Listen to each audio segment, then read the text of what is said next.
This show is brought to you in part by viewers like you who joined a Patreon or become YouTube members. Thank you. And if you could, hit the like button and subscribe if you want more Browns-focused content. Time to hear y'all hot takes that you've been leaving in the comment section. Let's see if I agree with the comment section or not. And let's just jump into it. Luciano says people should remember right before Stefanski and Barry had their futures confirmed, it was widely reported that Kevin Stefanski would have no problem getting another job. We have a good one, folks. That is true, right? Like the opinion of Kevin Stefanski outside of Cleveland fans' opinions of him. And I'm going to be honest with you, because I do AFC North talk, because I do regularly traffic with other people who cover other teams, I'm going to tell you, a fan base not liking their coach is the most common thing in the NFL. Every team, every fan base hates their coach or hates some stuff that their coach does, right? Mike Tomlin. I talk to plenty of Pittsburgh people who are aware of massive amounts of negative sentiment about Mike Tomlin. For decades, it's been like that. John Harbaugh, right? I know a lot of Raven fans that can't stand John Harbaugh. Zach Taylor, I mean, obviously people don't like Zach Taylor, but he's less of an entrenched name. But like you go through the list, unless you're Andy Reid or maybe Kyle Shanahan, maybe Matt LaFleur, maybe Dan Campbell, most people don't like their coach. Most people think their coach could be doing something different. And because the coach is kind of this weird avatar character for fans where like that's where people envision themselves being able to make decisions if they were on the team. And they're always going to be at odds with that person because that person's going to make different decisions than they would want to. And that dissonance is going to create friction. Unless that guy wins an overwhelming amount of the time, like Andy Reid. So yeah, I think every fan base has their problems with their head coach, but when you hear about people around the league, the respect for Kevin Stefanski is up there. People consider him a top 10 to 15 coach. He's in the better half of a lot of people's opinions. And right now, this is when opinion is lowest on Kevin that it's been in 4 years. Like there were times when people thought Kevin was a top 10 coach. But right now, at his lowest point, he's still considered a top 12, you know what I mean? Like in the top 15 at the very least of coaches in the NFL. So yeah, he would get another job. It would not take very long for him to get another job. And I think if he has a quarterback, like a veteran quarterback, he will be very successful at that job. My thing with Kevin, and I think there are a number of things, right? Evolving the offense, it's been an issue with him. He hasn't been able to do it as well as we wanted him to. And can he work with quarterbacks where he has to meet them where they are a little bit more? Because that's been something that I've been concerned. I did a whole video about that. It's the Kevin's biggest strength or biggest weakness video. But yeah, it is something to consider. All right, let's go to the next hot take. Jay says, my only issue with Kevin is the consistencies from year to year. Playoff, miss, playoff. The watered down, predictable vanilla offense at times, and what seems to be a lack of in-game adjustments. Otherwise, love the guy to death. The inconsistencies from year to year, I think, are parallel with the inconsistency at the quarterback position from year to year. And even despite massive inconsistency in 2023, he still was able to make the playoffs. I think if Kevin had a more stable quarterback, I don't think many people would disagree with me. He would probably make the playoffs a lot more often.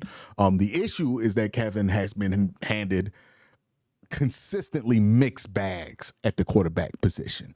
And that has been a problem. Now, whether Kevin contributes to that problem as much as he can help cut that problem in half in years like 2023 is up for debate. But I do agree with you. I think sometimes Kevin's offenses can be a bit vanilla and that he has a hard time or has had a hard time figuring out how he wants to adjust his offense for the future. And I think that's been something that we've seen him struggle with in real time.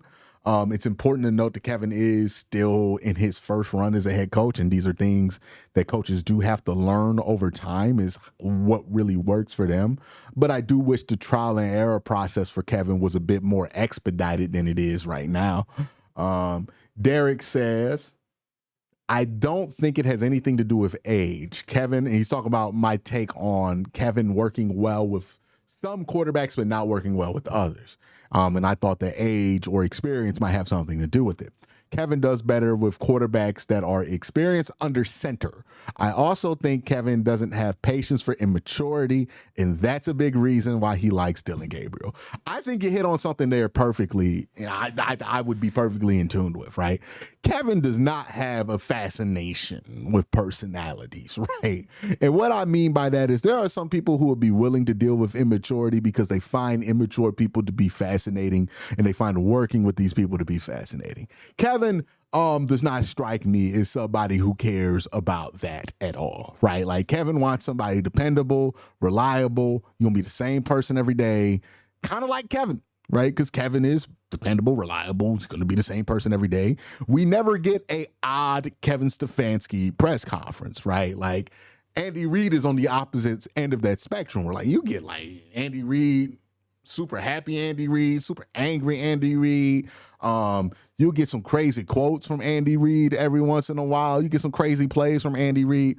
Andy gonna be Andy. And I think that's why Andy Reid was able to work with guys like Brett Favre, Donovan McNabb, right? Throughout his career, Patrick Mahomes now. Kevin is a bit more like, he wants, and I know this phrase has been used to death, but he wants an adult in the room. He wants somebody he ain't going to have to worry about all this other shit. Just show up, do your job, right?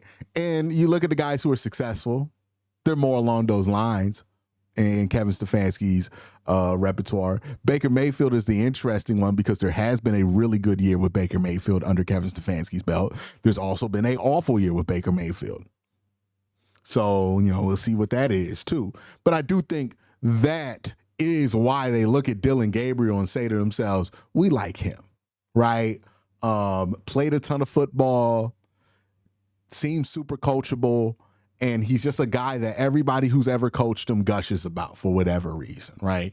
Dan Lanning was out there doing interviews on Cleveland Browns Daily. He got no reason to do that, gushing about Dylan Gabriel, right? Trying to make sure his guy is won over by the local media. Now, again, can Dylan Gabriel intangible his way out of being 5'11"? Probably not, right? Like, that's my big concern with Dylan. All of this other shit is cool. I love the adult in the room stuff, right? I love the fact that, he seems like a hard worker and every coach has ever had their hands on him can't stop talking about how great Dylan Gabriel is and his teammates love him and they see him as a leader and he's been leadership guy and all that stuff's fun. Is it going to help him when it comes to his height being a problem in the NFL? Because that's where I have my concerns with Dylan. Maybe they're unfounded, but that's where my concerns lay with him, right? And why I have more confidence in SHEDEUR's ability to play quarterback in the NFL than Dylan's. Because, ultimately you could teach SHEDEUR everything that you think he's missing in that aspect, or you hope you could teach SHEDEUR everything you think he's missing in that aspect. But if Dylan Gabriel cannot overcome his height deficiencies, which are very hard to do in the NFL without any kind of elite skill, then there ain't really nothing you could do about that. That's where I start to understand what the Browns did there a little bit less. Right? So I can understand a certain perspective of where Kevin's coming from. Maybe he truly doesn't think that the height thing matters. I have a disagreement there if that's the case. Kel Bell says if he makes 20-plus receptions, talking about Deontay Johnson, all this year and stays quiet, that'd be a big win. The Browns are not trying to hit a Jerry Jeudy redemption with Johnson. This is not anything close to that. I would agree to a point with that. I would say this. I don't think the Browns are bringing in Deontay Johnson because they hope he could be a quality 20-reception guy on the rotation. They're bringing him in because they're hoping he can be a 1,000-yard wide receiver again, in a similar way that they were hoping that Jerry Jeudy would be a 1,000-yard wide receiver. So I wouldn't fool myself into thinking that, he's only here to get a supplementary role with the Cleveland Browns. No, the Browns hope that he looks like Deontay Johnson again, and they just got him for the cheap for a year. So I would disagree with that. And also, the production part with Deontay, him getting 20%, that's not the part that you're concerned about. It's not like he's coming off injury. The part that you're concerned about is, can he stay on the team? And that's been a massive question mark with him. And that's where I have my doubts. As a player, he's still probably good. I wouldn't see any reason why he would look cooked out there. He's not old. He hasn't had an injury. Can he stay on the field and do the right things and whatever the coaches are evaluating? Because that seems to have been a massive problem for him over the last year. Maybe there was something going on in his life last year that was making all of this go down. And now he's in a place where he can handle it. But that, to me, is the question. Like, is whatever went down with him last year over? And I just haven't seen enough to make me comfortable with that being the case. Go Browns and Bucks says this. There are going to be people that are going to hate it, but over time, they will love the new indoor stadium. He's talking about the Dome. It will bring way more events to the Cleveland area than the current situation in downtown. Jimmy still needs to commit money into helping the lakefront because it's been long overdue for a redo. I would 100% agree with that, right? If Jimmy wants to take public funding for the stadium, which, okay, I'm not a big fan of that, but if you want to take public funding from the stadium, then you should spend some of your private money to make sure that you clean up where you left. I think it's nothing but fair. I know people are going to disagree with me on that. I could care less. That's where I stand on it. So also, I think the money is coming from unclaimed funds with the state. The Haslams are covering the rest out of their pockets. We'll see. There's always going to be spin on these kind of situations to make it seem like they're spending less money, and then we find out they were definitely spending like way more money from the state to build this stadium than we even thought. I would keep my eyes open on that, just knowing the nature of how these things go down. They're definitely trying to get half of that thing funded by taxpayer dollars eventually. They might be willing to get some loans up front to kind of cover the cost and then get recouped in that when it comes to tax cuts or whatever it's going to be. But some way, somehow, the city's going to pay for that, or the county's going to end up paying for that stadium to be built in a 50-50 capacity at some point, right?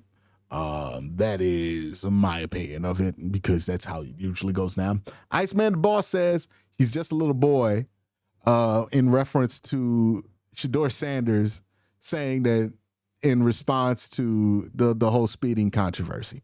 Now, I will say this, as somebody who was very tough on Shedeur and tough on people who get caught racing and speeding in general, I am a bit more of a hardliner on this kind of thing than I think most people in this industry are. I'm not a fan of it. I've said my piece on that. But I will say this.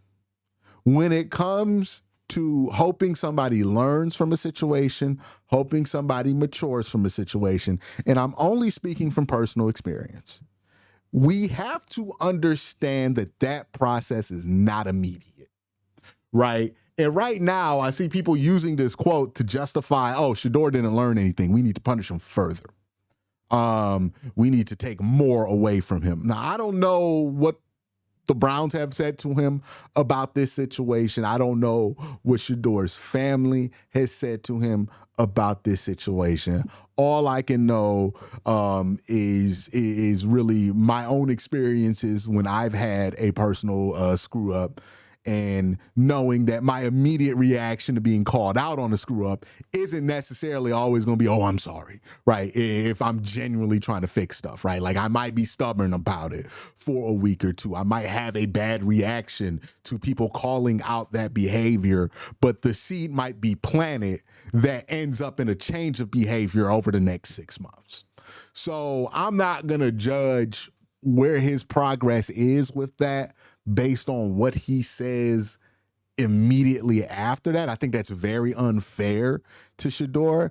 But like, if this doesn't pop up over the next year if he has more responsible and mature quotes over the next couple of years, then that's how you know that he's making progress, right? Whatever we hear right now, it's impossible for somebody to have a change of mind that quickly, right? Like even things people describe as a super quick change in their life, it usually ain't as quick as they remember it being, right? It usually happens over years, months, whatever it is. And again, I say this is somebody who has changed some of my behavior over the 5 years that I've done work on this YouTube channel, right? It's not immediate. Sometimes people will call me out for saying, like, I remember when I first started, because of how I spoke, sometimes I used to say idea and ideal identically. And that confused a lot of people. And, you know, I don't really like when people get all uptight about accents and all of that. And I thought that's what people were doing. So I didn't have the greatest reaction to that. But then somebody explained to me that those are two different words and people are just generally trying to figure out what you're saying, right? Like this isn't a situation where they know what you're saying. They just don't like that you have an accent. You're saying two different words and it's confusing folks. And people can't tell what you're thinking about because you're not communicating it effectively. And, you know, my first reaction wasn't great, but I thought about it over time. I was like, yeah, they're right. Like, I need to work on that. And that's something that I've worked on, right? So I say all that to say, that's how progress happens. It's never immediate. You're never going to demand that something changes and then the next day it legitimately changes. Honestly, I would be wary if he released a long statement and he was crying in his car about how sorry he is. That would feel very performative to me. So whatever was going to be the response immediately, it's not really going to be a statement of what he's learned from the situation. You're not going to learn from the situation until like life continues. And I think it would be fair if you want him to legitimately change his behavior, to give him the time for those changes to set in. Right? Like we can't just expect it immediately, y'all. Like it's got to happen over time. And that's how change happens with people. And I think the internet makes us feel like this can be instant. And that's why everybody's just so damn competitive online, because we're trying to instantly change people's minds. And the truth is, changing somebody's mind, changing somebody's behavior to see your perspective on it takes a lot more time and work than just saying something about it once on the internet. And that's the truth. You know, that's the truth. And somebody receiving that and turning that into action, it's going to take time as well. But that's why I don't think people are being fair to him on that. As tough as I am about him speeding, how stupid I think that is and how immature that is, I do think we are also being a tad bit wrong by using a quote that he had immediately after the aftermath and saying, this is where he will always be. That's crazy. That's insane. You gotta let people grow. You can't expect that growth to be immediate, right? He probably don't really get it right now, but maybe because he did this, they make him take a class and that helps him understand and that plants a seed. Like it's a process, y'all. You gotta let the process play out. And it's going to take more than a week. That's my thoughts. Let me know your thoughts in the comment section down below. Have an even better day. Peace.